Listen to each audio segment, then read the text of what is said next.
Okie dokie. Right, so let's try to see if I can get my screen back. Where are we? Okay, right. Let's just try to clear some of this off. Okay, so you're all very, very, very, very, very welcome. Basically, this is in part a story of, oh goodness, I suppose the whole story goes on near and over 20 years. And basically, the story we're going to tell is what effectively ended up then is sort of like the witnessing and the experiencing of dealing with over, was it 5,800 clients in total over 20 odd years, and over 3,700 placements into employment. So a lot of experience, put it that way. And the more I reflect and look within, I suppose the more I considered the notion of mindfulness, okay, really the more I become more of, I suppose, start to glimpse at really what's going on inside my own head. And working in the area that I do as such, obviously then, I mean, originally, going back 20 odd years when I was a fresh graduate, I was a true empiricist, everything had to be measured and the p-value of this and the statistical power of that. And over the years, I have to sort of like admit that, true empiricism, true independent objectivity is an epistemological fallacy. It doesn't exist. Now, this concept has already been recognized. The sociologist Giddens, writes about what we call the double hermeneutic, which is effectively that our understanding, our meaning making is a reflection of our own experience. I mean, you think, let's say you're writing an academic paper and you're looking for references. You're already biased because you've picked, you've selected who is actually then, whose references you're going to look at, okay? So in which case then, sort of like, I suppose I became more and more and more aware as we sort of like, I suppose became more and more experienced in this area that, hang on, I am the reflection of, what you see through the eyes of the participants. So this is the lens I'll talk about. I'm the lens through which you perceive participants. And so I'll suggest that any researcher is the lens through which you see. I mean, you look at posters, you look at research papers, all of which are, I mean, there are various subtle biases, not necessarily negative biases. They are part of the reality. And so when we go through any research process, it's the researcher that you see. I mean, Young wrote back in the 1890s, sort of like behind every theory is a case study, i.e., the theories that you read about are often reflections of the people who wrote them.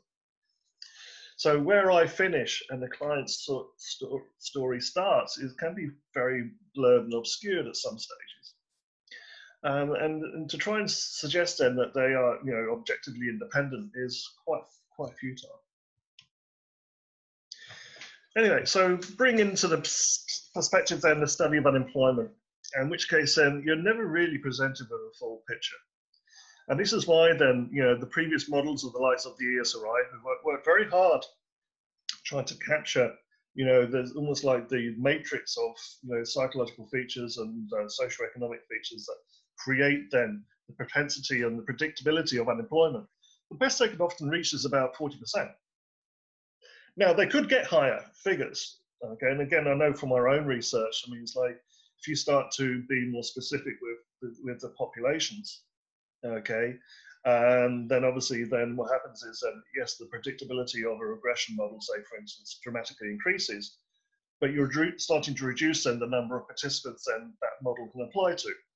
So I know, for instance, say, right, I mean, so when we looked at regression models and things like, say, self-efficacy and stuff like that, yes, it represented about 27%, okay, But when you sort of like took into consideration things like, you know, gender, education levels, all this sort of business, you could, literally the figures shot up. But at that point, you're reducing the number of people that the model applies to. And you know, even large, you know, bodies like the ESRI found the same sort of problem with regression models. And apart from that, there is often then this issue of research often assumes a positivist position, wrapped in a concept of what we call bounded rationality. And bounded rationality basically means that people normally want to do the right thing, okay, do the logical thing. Now, what we all know then from psychology is that in many cases, people don't always do the right thing. Okay, and so in which case, then this is where this study came about, when I finally conceded that some people don't always want to do what someone else's notion of the right thing is. And I started listening to the discourse of participants, initially then using processes like content analysis, you know, whereby we were counting the number of references to, you know, coding the discussions.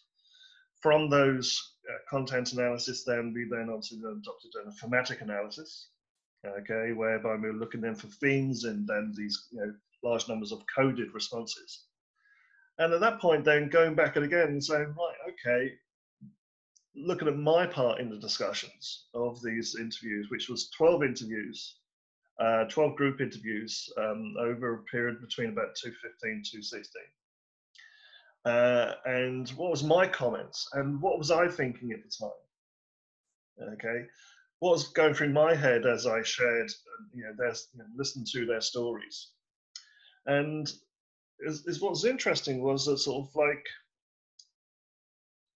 it never intended to be directed towards psychodynamics. That was a purely grounded aspect of the approach, whereby certainly sort of like it, you know, wasn't particularly planned, and it just emerged. Okay, and certainly what I like in some senses is this notion of emergent themes. You know, this is a surprise bit. We never planned it that way, but that's the way it came in. And we started to notice then, or I particularly started to notice, that there were certain drives, certain desires attached to the job-seeking process. And yes, there was some linkage to the previous work of Marie Jahoda. Okay, now Jahoda's work goes back to 1935, when her former partner Karl Lagerfeld done a study after the First World War in a village in Poland, and they what they particularly did was sort of like noted, you know, sort of the different categories of unemployed and job-seeking type people. And what was interesting was the actual labels themselves had quite considerable sort of like, let's say, psychodynamic type inferences embedded in it. And this led me to draw a conclusion that there are certain desires that related to, you know, Freud's notion of it. So let's just do a recap there first of all. I mean, yes, I know you've all studied it, okay. Certainly sort of like, you know, it might be, you know, let's say a revision, if you will. So obviously, right, you know, if you look at Freud's work and his life and whatnot, you'd know then he had quite a passion for ancient societies and civilizations. And it's quite fair to say that his notion of the id may well have been inspired by the, you know, Greek sect of the god Dionysus and the Roman god Bacchus. And these were quite hedonistic deities, if you will. You know, the whole notion was basically sort of like,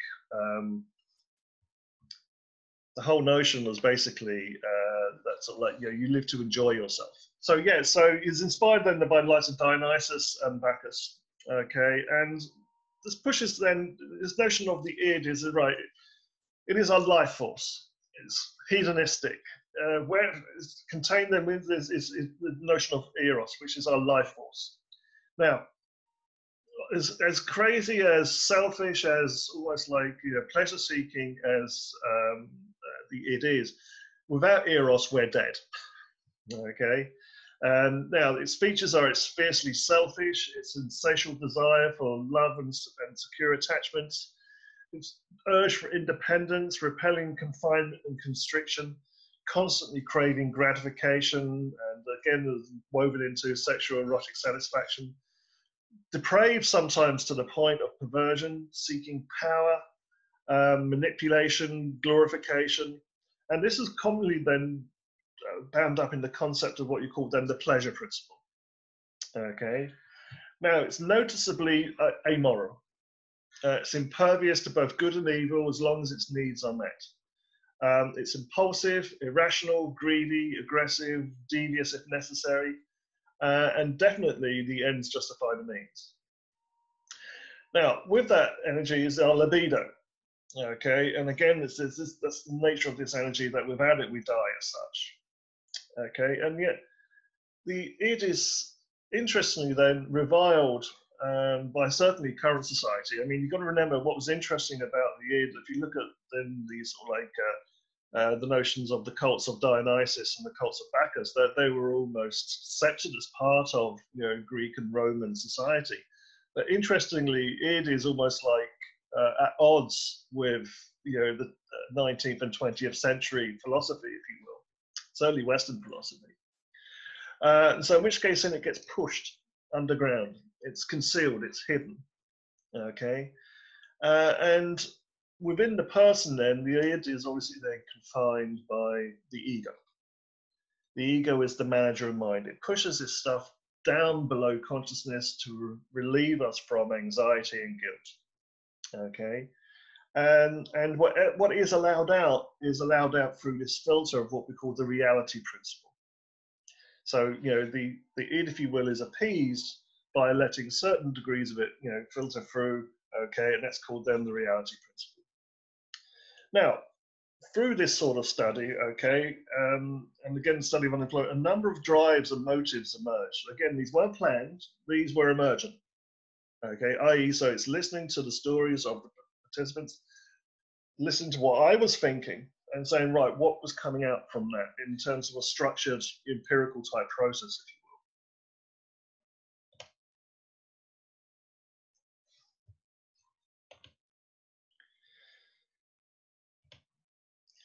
So, just bearing in mind that the likes of Karl Marx described work as exploitation. Okay, what was interesting about the discourse of job seekers was that many saw work as a form of emancipation, that it facilitated a number of what I would describe then as id-related desires. The first one being freedom and independence. Work facilitated a degree of freedom, freedom from authority, i.e. the likes of social welfare, freedom from being scrutinized, freedom to spend money and time in a way that we would want without consciousness, i.e. without being criticized necessarily. Okay, it's interesting in the way how it came about, you know, that little something for myself without having to ask. So interesting how that would come out. We also had then the need for self-advocacy and choice. This was very, very strong. Okay, work gave the right to exercise choice, you know, to act by your own decisions and do what you wanted. And also is emphasized by this importance on career clarity. Now, career clarity is basically then sourcing jobs or sourcing careers that you yourself have chosen. Because one thing that was very clear, when someone from, say, the likes of, you know,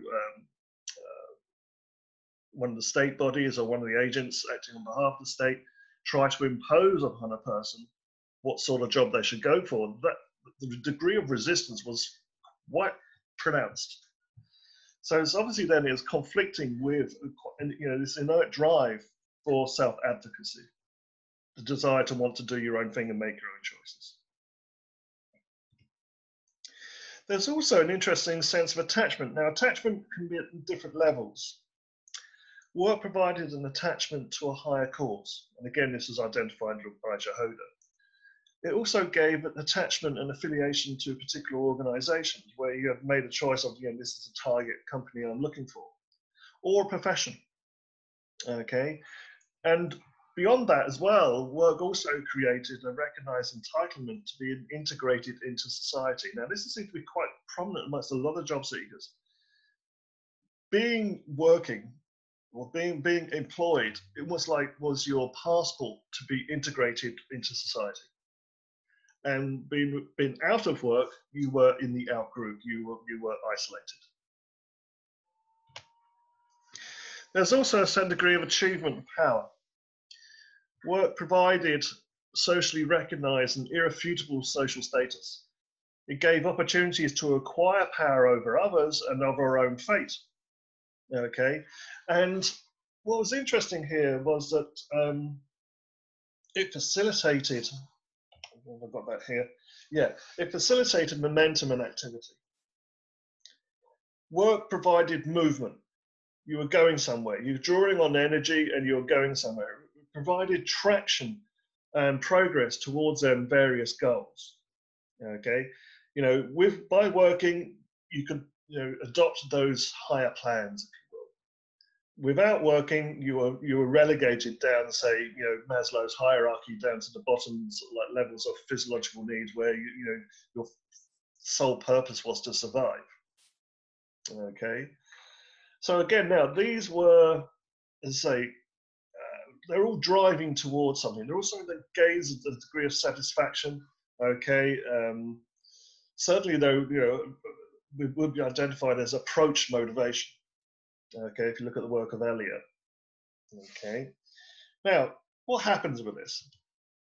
So what's the consequences then for the workplace? Well, when you think about it, then, if we're looking for freedom, but how much freedom do we really have in our work? Okay. To what extent can we really self-advocate what work we do or not do? Now, I remember one client turned around saying, the idea of a career is for people then who have degrees. For the rest of us in the real world, we're just looking for a job that pays bills. Okay, and it's almost as if a sense of loss was coming across that they don't have the right of choice, and yes, it's something then that they wish they did have.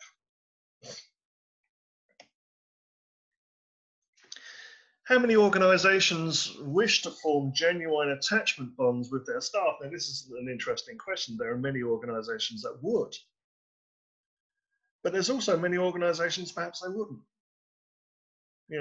Again, it is back to your, Marx's notion of an exchange of labor. How many organizations offer genuine opportunities for achievement and acquisition of power?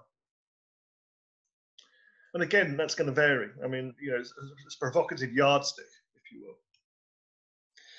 How many facilities provide adequate momentum and opportunities for moving forward? And again, it's relative. Now, some people want to move forward, perhaps some people don't. Now, the question I want to throw then ultimately is, so in terms of once we're back employed, to what extent do id-related desires suggest about sources of growth and criteria for job satisfaction and wellness in the workplace? And it's a set of criteria that possibly aren't always reflected in various, wellness type inventories. I would propose probably that they are there.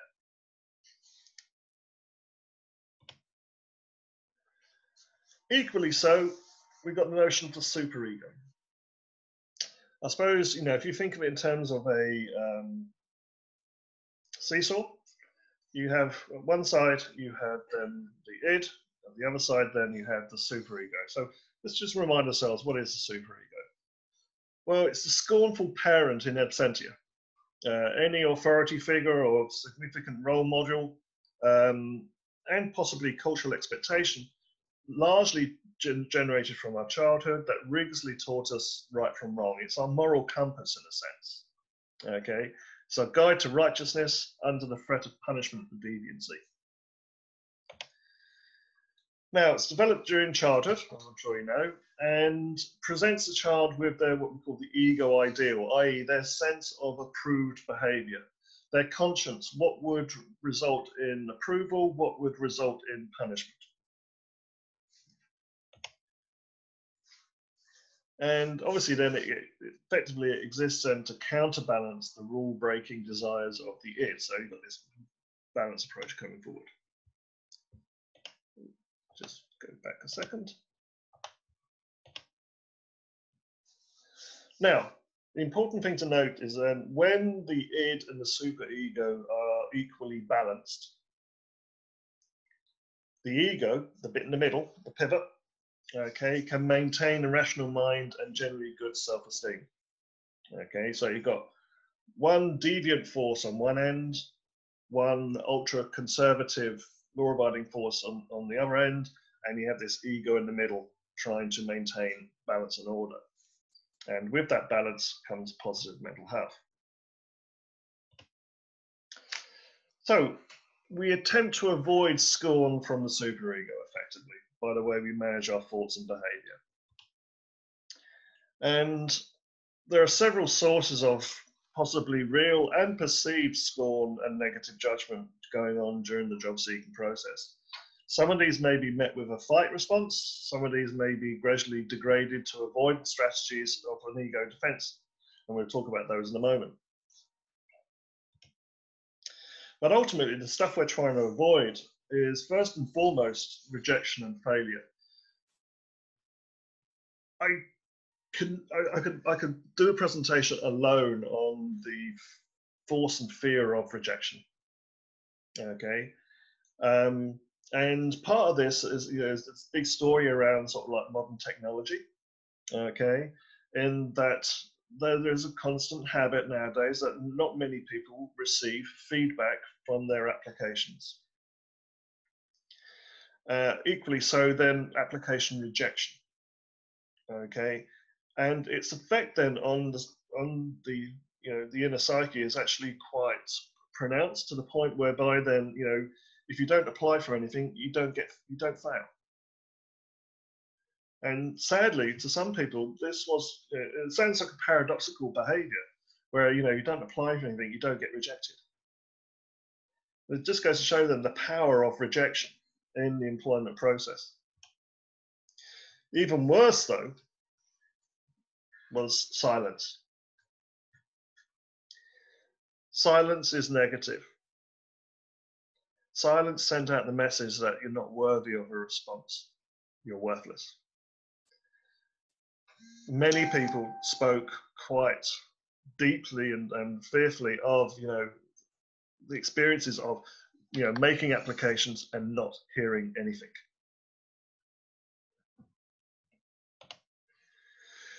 We also fear then social isolation. Now, what's interesting about social isolation is that social isolation was largely self-imposed. How do you avoid being judged by others? You isolate yourself. There's also a perception then that being out of work, then you're banished to the out-group. If you're familiar with the work of Tashfeld and Turner and in-group and out-group dynamics, you're banished now to the out-group because you're out of work. Another source of scorn and again anxiety is this notion of stagnation and inability, guilt for going nowhere, spending energy and still no job, depleted energy and a fear of growing lethargy. People saw themselves slipping downwards, slipping backwards. There was also a notion of perceived social conflict, and again, many participants talked about the subtle jibes from the in-laws and relatives and siblings and stuff like this. They feared particularly being berated by others, okay, to the point whereby it was like felt concerned that they actually had to defend their unemployment as a way of defending themselves. But also then inner conflict. Okay, guilt, evasion, deception, basically the classic could have, would have, should have, but didn't. Okay. Many people obviously then would say how many jobs did you apply for this week? And immediately broke into, not so much telling lies, but sort of like trying to evade and report their actual job seeking. Now, I would suggest then that these types of fears, if you will, Okay, again, don't just disappear when we get a job. Okay, to what extent are they present in the actual workplace as well? Now, again, obviously, I'd say relative to the individual maybe, but I'll suggest they're all there. So what are the consequences then of the workplace? Well, again, how does this actually manifest itself? How far would we be willing to go to avoid rejection and failure? Well, again, I mean, it's like if you look at sort of like, say deceptive work practices, I'm sure, people who work in HR would sort of like comment on, it has been recorded on occasions where people may say, give less than truthful information as to their actual work performance. I mean, what's interesting at the present time, possibly say, right, people who have been asked by their employers to record their activities while home working. Okay, and what kind of results do you get there? The point I particularly like to make in terms of consequences for the workplace is that should employers hold a duty of care to extend feedback and avoid silence when an employee has, say, expended work on a given task. Now, it's very obvious then that we should give feedback then to job seekers and applicants. But how often do we give feedback to employees? I mean, if you think about it, all children crave feedback and benevolent encouragement. What about workers? And how good are we at actually doing that?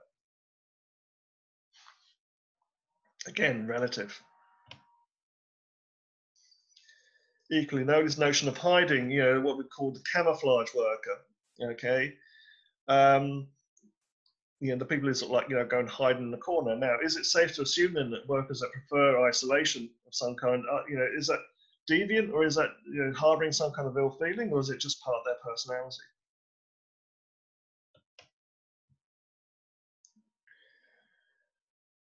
Workers who experience exclusion from groups, will they feel jilted by the rejection of their attachment and that their loyalty has been betrayed? Now, again, this is an interesting, I mean, we all are familiar, or there's growing awareness over the last few years regarding the dark triad of, let's say, negative personality traits present in some senior managers, but obviously they exist in all people. And in some senses, what I would suggest is that sort of like, it's rather naive to think that they don't exist. And again, there's this fallacy of positivism that we look to where we measure positive characteristics in the workplace. Now, obviously, there's all kind of legal and ethical issues about trying to measure negative parts of personality, but that doesn't mean that they're not there. They are there. Certainly, you don't need to look at psychodynamics to recognize that stagnation and mobility will result in demotivation and lethargy. Okay, and what I'm saying is sort of like, it's basically should be recognized as how deep does that type of reaction go into the core of the worker. Certainly, social conflict will either result in some kind of tactical withdrawal from the group or some kind of counterattack. And again, examples of, say, sabotage type behavior. I'm sure we've all seen it, or certainly heard of it. Where does that come from? Well, it's from social conflict within the group. And interestingly, then inner conflict can trigger then sudden changes in behavior, producing possibly uncharacteristic acts. As I suppose really the camel gives into the last straw of its back being broken. So again, what I'll suggest is sort of like, when we start to be mindful of, the forces, the approach motives of the id, the avoidance motives of the superego, we'd start to recognize that they're actually there in the workplace all the time. Now, somewhere in the middle, then we find the ego. In descriptive terms, the ego is the executive manager of the mind. Okay, the job of the ego is to draw the energy from the id without releasing the chaos and scorn of the superego. Okay, an effective ego will appease aspects of the id by allowing a certain degree of gratification. Okay, but the wrath of the superego will be held at bay okay, by using ego defense mechanisms to prevent, guilt and anxiety from reaching the conscious mind.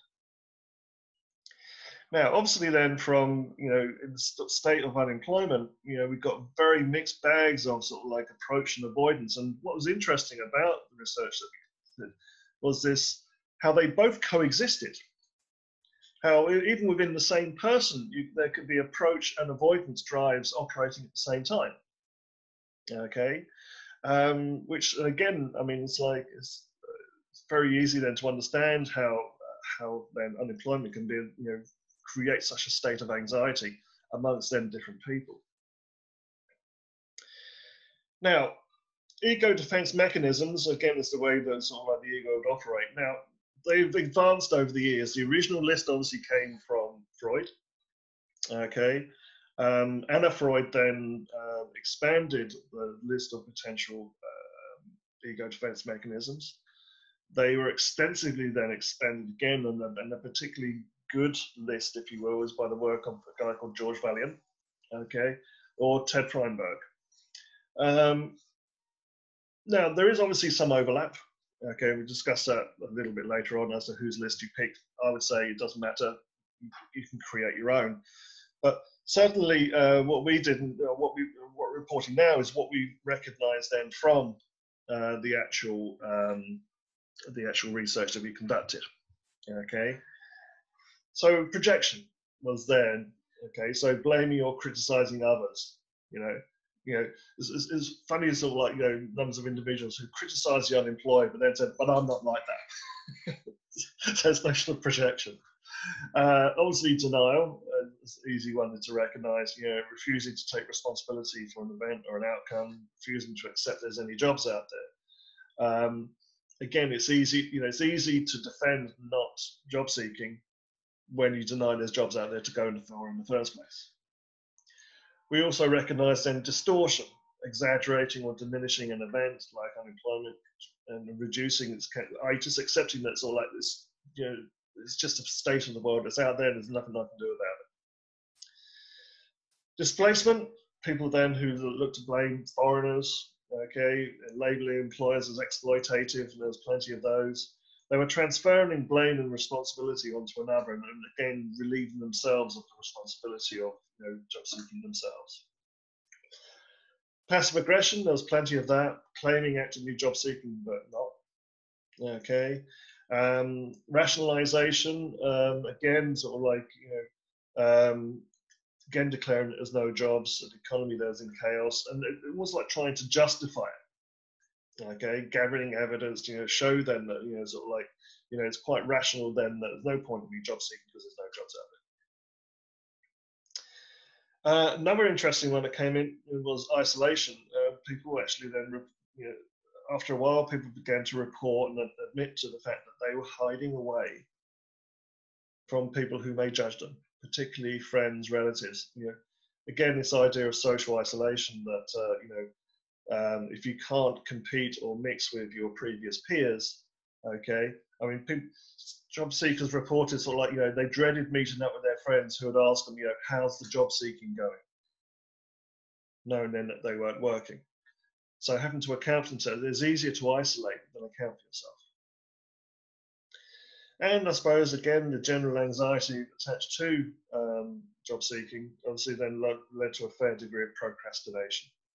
Okay, delaying or postponing activities that may evoke anxiety, and again, obviously, it's a downward spiral. The procrastination ultimately leads into anxiety further on down the road. Okay, so again, I mean, you have to remember ego defense mechanisms are only supposed to be fairly immediate or relatively short term.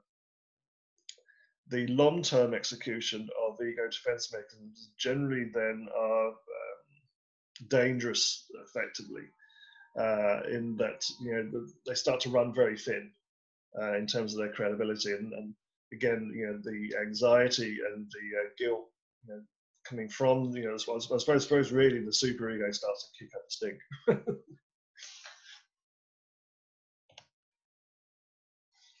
Other ego defense mechanisms, again, looking from, I suppose, I mean, the first slide was the more traditional ego defense mechanisms. These ones are more contemporary, again, particularly in the works of Freiburg and Valiant. So then they have under altruism, caring less for society to protect or serve the self. So again, the ends justify the means. I'm doing this for myself would be a common one that you would hear. Never mind the rest of society or the community and whatnot. I will do what it takes to survive. And it's quite often how under altruism came across then when people try to justify, say, seeking nixes of casual employment. They will quite angrily say, I deserve to do this because I'm protecting myself. Other people had a sense of over altruism, eagerly helping others to reduce the anxiety of not working. So volunteering in the community, volunteering within the wider family circle, taking over, say, the minding of, say, extended relatives' children, taking on DIY activities for other people. Effectively, again, sort of like, almost like trying to retain their place in the community by doing something positive. Splitting is also another one that came in, where people wanted a job, but at the same time then, demonized employers as exploitive. Again, if you look at the works of Melanie Klein, this notion of part objects, where, you have this notion of, one part of an object being good, another part of the same object being bad. And the anxiety and the sort of like the dynamics of then trying to put those two or reconcile those two can be difficult. Over humor, again, classic one in stressful situations of people often use humor to disguise their anxiety that was present. Intellectualization, gathering copious amounts of evidence to narrowly justify or defending a position of then unemployment. Repression, and hiding away the anxiety of unemployment by pushing it out of conscious awareness. Okay, and again, almost like forgetting that you're unemployed type thing. Again, one of Freud's long-term one, reaction formation, where we repel the anxiety of unemployment by applying for any job that results in employment. Now, the difficulty there would be then that sort of like the person soon wakes up, the day after taking a new job and asks themselves, what on earth am I doing here? Some people would use it to catapult to another job. Other people would feel entrapped. Then they feel they've made that decision. They now must stick with it. Disassociation, refusing to be identified as unemployed, which is quite a curious one. Okay, some people say, I'm not unemployed. I'm just between jobs. Yeah, but you're unemployed. But it's interesting again how they create that, that splitting, that association.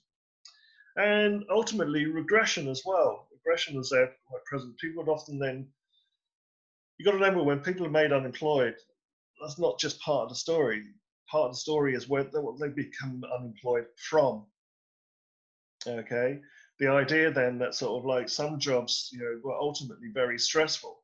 And as we saw during the recession and even the current, COVID crisis, some people have been sort of like, let's say, had their terms and conditions completely thrown up in the air.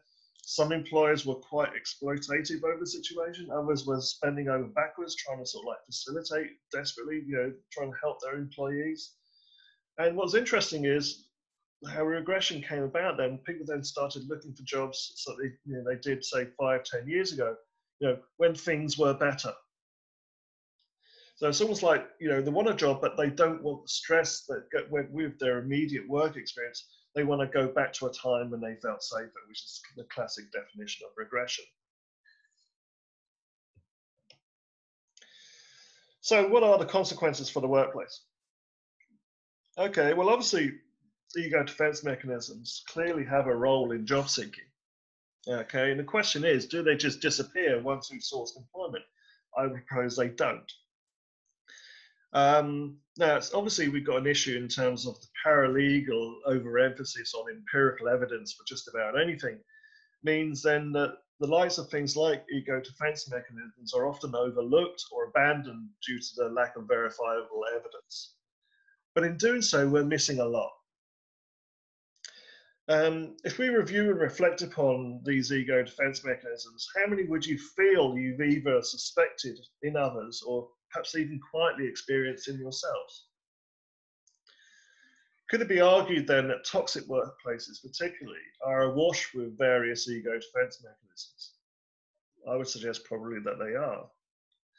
And then from a coaching perspective, they represent quite powerful keys to unlock the very real issues undermining work performance and poor relationships. And this is where I think where coaching psychology has a particular emphasis in that, you know, if you try and look at the surface layer, you don't see then the stuff going on underneath. And certainly then I think that's something we need to look, from a coaching perspective, we need to look then deeper. So just to summarize up, I'll just note some time there. Which version of ego defense mechanisms do you pick? Sigmund Freud's, Anna Freud's, Valiant's, Fairbairn's? I would honestly say, personally, I would pick a mix. Okay, selecting whatever the best definition, and there is some overlap, of course there is, and you might find then that say, right, Anna Freud might define a particular ego defense mechanism slightly different from her father. That's okay. Look, no one said there's a definite rule as to which one you follow. You can easily pick up your own. Again, critically, it could be said then that once we do find a new job, okay, will the matrix of desires and fears and ego defense mechanisms change? Quite possibly, or they may at least shift because certain desires have been achieved, certain fears have been evaded. Okay, I would say that there's a different sort of proportionate mix then, but they're still there. Okay, what I would say is be more mindful. Now, it's very easy saying that. There are different strategies possibly to being more mindful. Okay, you may buy into the Kabat-Zinn approach, or you may be more in the Western and the Langer department type stuff. But ultimately, learn to read yourself as a coach. Learn to interpret what you're feeling when you are coaching clients. And again, this idea of counter-transference, that the message that you put out is a reflection of what's come from the story of the client. Now, with ego defense mechanisms, obviously then I think you have to expect a degree of resistance. They don't necessarily always reveal themselves very willingly. And also expect a degree of delay and denial, that they don't always reveal themselves immediately. Sometimes you come into the discussion with a client, it'll be the next week or the next fortnight when they come back where they then finally are ready to talk about it. Okay.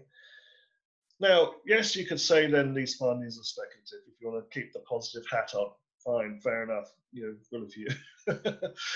But what I would suggest is, what are the potential benefits when we dive under the dark waters to see what's really lurking there? Will you find then the possibly more authentic, real determinants of client cognition, motivation, and behavior? Now, that answer is up to you. It depends where you are right now. I mean, I've had enough years around the block where I start to sort of, I suppose, really say, reality is what I conjure in my mind. It's based on a physical reality. So is there a paradigm that allows you to reach this space of learned experience? Yes, there is. It's called critical realism. I only came across it about 10 years ago. Sorry, maybe a bit more. It's a philosopher, a guy by the name of Roy Bhaskar. There has been a couple of books written recently upon the application of psychology in critical realism. So that's worth looking up. But ultimately, what I would say is the interesting thing about critical realism is essentially it's based on empiricism, okay, but then allows to accelerate then, and it's interesting, rather than putting empirical, say, quantitative techniques on the top of the food chain, they are the bottom layer. And above that, then what Bhaskar would call then the actual level is a socially constructed phenomenon of your mind. And the ultimate real level, the mechanisms of society and reality, are really only partially glimpsed then through our own imagination. It's an interesting paradigm that I suggest you do look at. So that just about wraps things up from myself. I'd like to thank you all for tuning in. If you're not a member of CPSIG already, I would very much hopefully that you'd consider joining us. All you need to do is then log on to the member section of the PSI website, click on groups and look for coaching psychology. Down the bottom of the page, then you just click join. If you're a non-psychologist, we welcome your attendance as well. Again, you just need though to apply then as an associate member of PSI and then follow the same process. Great, right. Right, any questions from the floor? I've got one, Jerry, actually, if that's okay. Yeah. I suppose I really like the idea of defense mechanisms and I suppose how they're, maybe stopping the client moving forward. I mean, I know you're specifically applying it to the job search, but I mean, I can see how it would obviously be applicable in many domains. Very much so, yes. I would often use kind of a more cognitive behavioral approach. And I suppose one of the methods I would use, I suppose, when, you know, there might be unhelpful thinking patterns, maybe leading to behaviors that aren't helping the client move forward.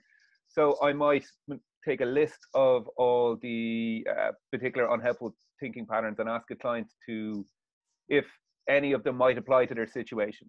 And I suppose, I wonder, is there a similar tool or, and I suppose the reason I do that is to avoid defensiveness. So rather than going, you know, I think this is going on, you go, well, you know, what do you think might be going on here? And then that kind of reduces it. So I suppose with the defense mechanisms, I suppose if you feel maybe something might be going on, do you have a method to, I suppose, help the client become aware of them without engaging the defense mechanisms, if you get me? Indeed, yeah. I mean, the whole notion of a defense mechanism is that it's defensive. And sometimes it's covertly defensive in the terms that sometimes when revealed, the client doesn't automatically want to acknowledge it. This is why sometimes there is a delay. Given chance to think about it. I mean, it depends how, in some senses, how challenging you want to be with CBT.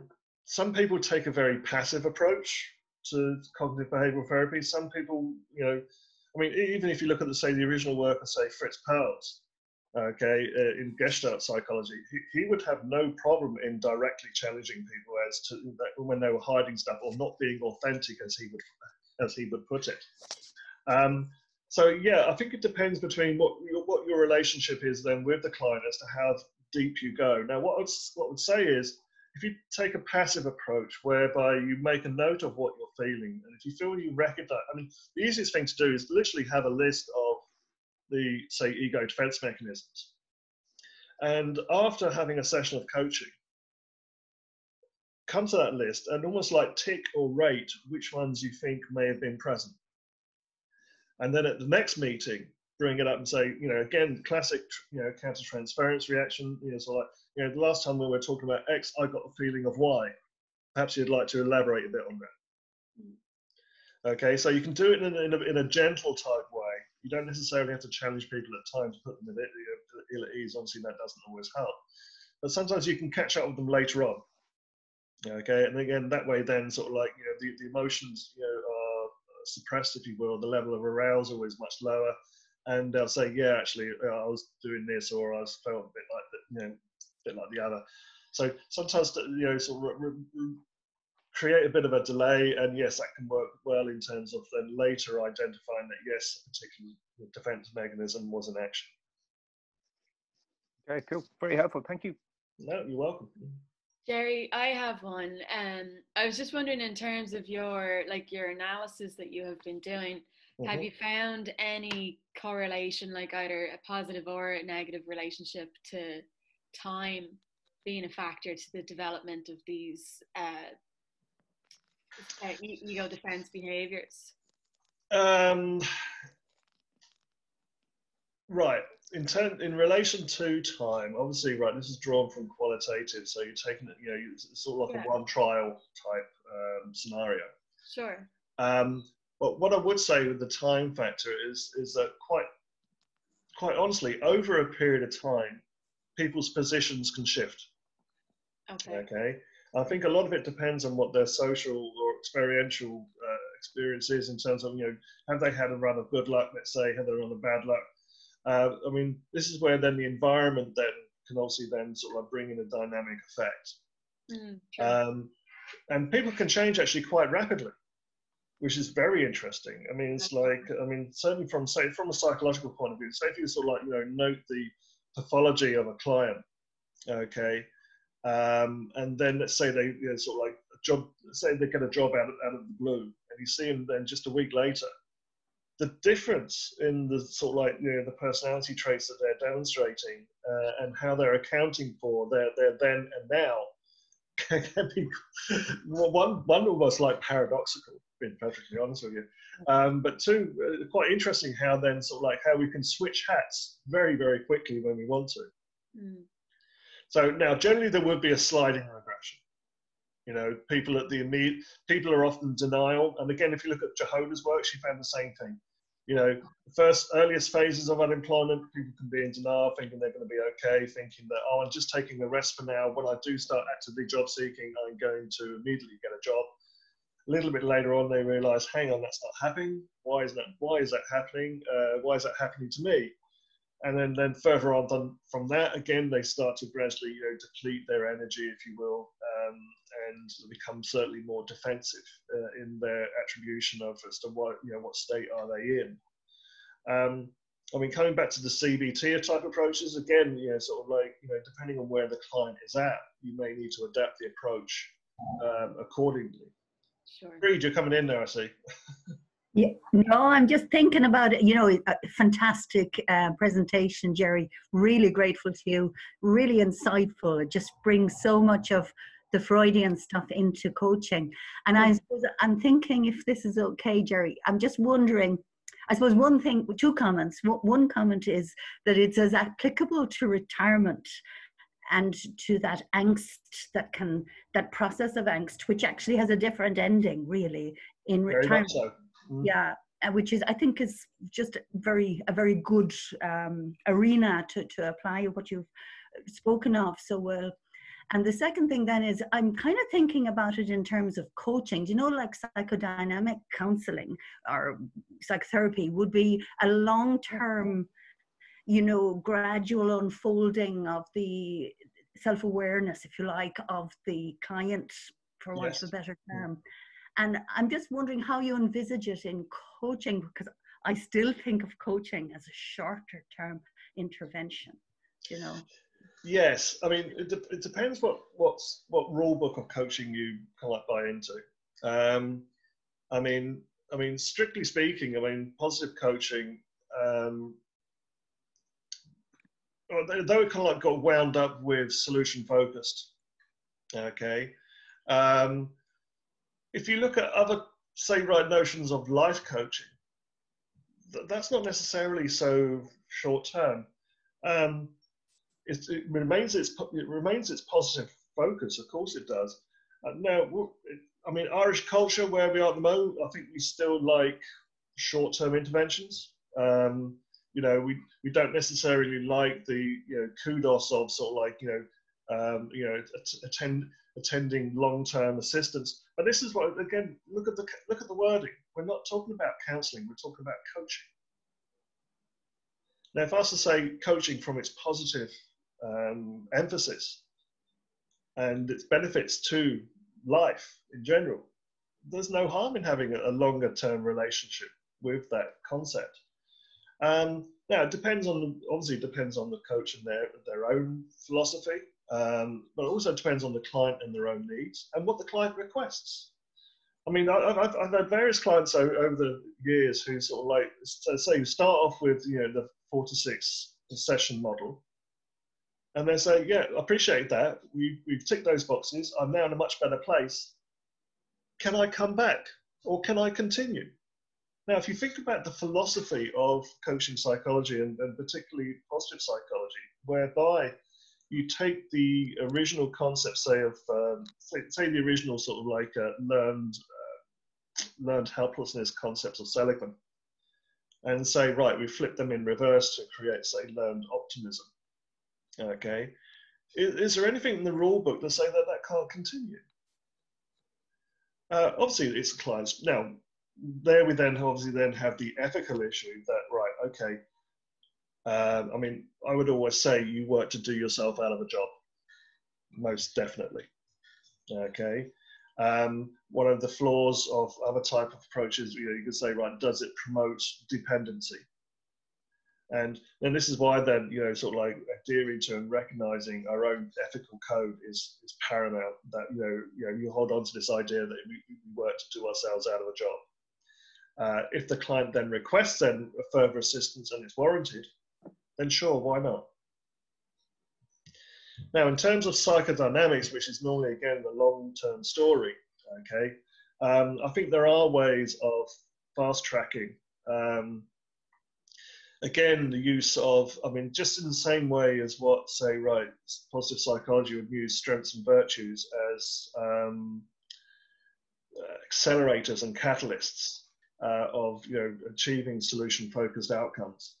I think you can actually include then, some of the ego defense mechanisms and some of the various, say, sort of like, id-related goals and superego-related fears, again, as almost like checklists, because it allows you to sort of accelerate the discussions and the goal planning processes to sort of like get to the crux of what people are actually looking for much more quickly. Yes, if you took a pure psychodynamic counseling type approach, you'd wait for them to emerge naturally.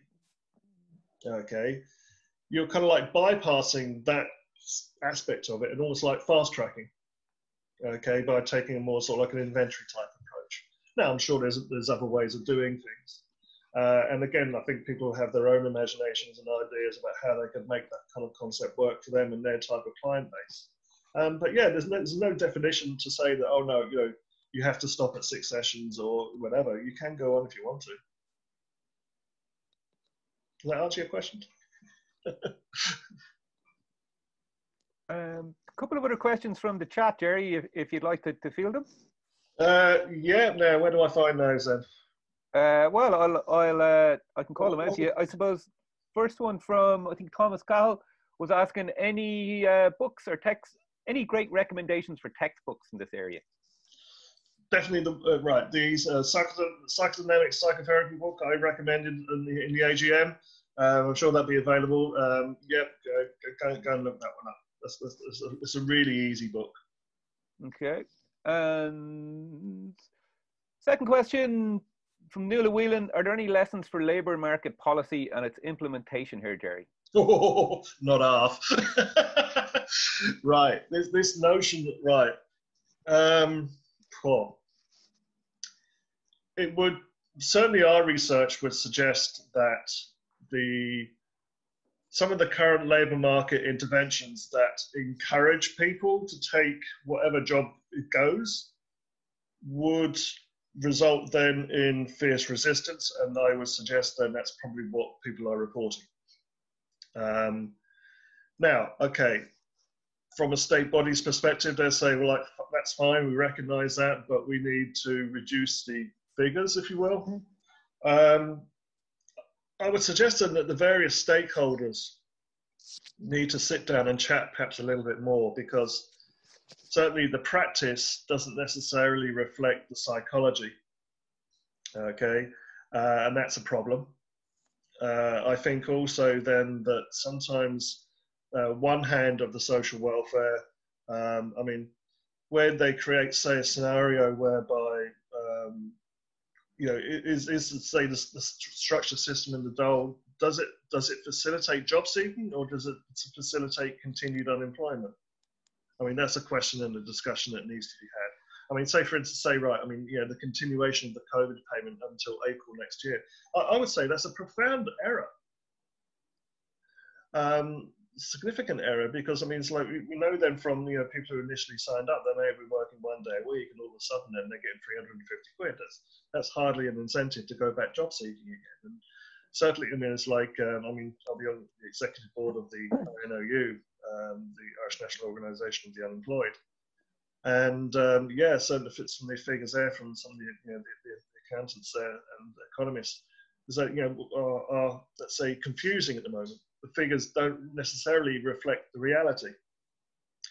Now, not that econometrics are very good at reflecting psychometrics anyway, but certainly from a stakeholder's point of view, I think we need to certainly start to bring in psychological research and psychological data rather than purely econometric data. again, you know, the best models that the ESRI could come up with were 40%. They start to manipulate them after that. They got them up to 80%, but the number of people in the population that it represented at that point was only about 20. So sort of like, yeah, I think, you know, from the likes of the DSP and this sort of effort, I mean, sadly, if you look at other countries in Europe, how many, say, work and organizational psychologists or other types of coaching psychologists are employed within state sectors to assist the unemployed? Now, places like Holland, whatnot, you know, yeah, there's about 350 plus. There's about 140 in the UK.